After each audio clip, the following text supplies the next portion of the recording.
भगवान शंकर का कोई जन्म नहीं हुआ, क्योंकि वे जन्म और मृत्यु के चक्र से परे हैं। वेदों में उन्हें कहा गया है अजात शिव, जिसका कोई जन्म नहीं। सृष्टि की शुरुआत से पहले जब चारों ओर अंधकार था, तब एक ही चेतना थी, पर ब्रह्म, और उसी चेतना से प्रकट हुए महाकाल शिव।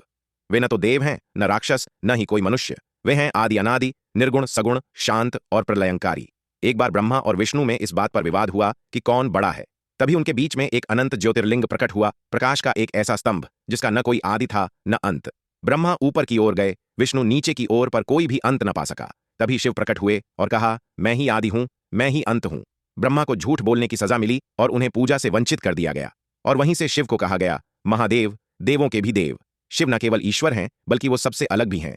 वे श्मशान में निवास करते हैं, सर्पों को आभूषण बनाते हैं, जटाओं में गंगा बसती है, शरीर पर भस्म लगाए रहते हैं, बैल नंदी उनकी सवारी है, डमरू की ध्वनि से सृष्टि का नाद गूंजता है। उनकी ये स्थिति बताती है कि शिव हर चीज को स्वीकार करते हैं, शुभ अशुभ, जीवन मरण, सुख दुख। शिव की अर्धांगिनी है माता पार्वती, जो स्वयं शक्ति हैं। उनसे भगवान कार्तिकेय और गणेश का जन्म हुआ। शिव और शक्ति का मिलन शिव शक्ति तत्व कहलाता है। यही दो शक्तियां मिलकर सृष्टि, पालन और संहार करती हैं। जब देव और दैत्य मिलकर समुद्र मंथन करते हैं, तब पहला पदार्थ जो निकलता है वो है कालकूट विष। वो इतना जहरीला था कि संपूर्ण सृष्टि को भस्म कर सकता था। तभी शिव प्रकट हुए और सारा विष पी गए। पार्वती ने वह विष उनके कंठ में ही रोक दिया, जिससे उनका कंठ नीला हो गया और वे कहलाए नीलकंठ। शिव इतने सरल और सहज हैं कि केवल जल, बेलपत्र, भस्म और सच्चे भाव से उनकी पूजा करने पर वे प्रसन्न हो जाते हैं।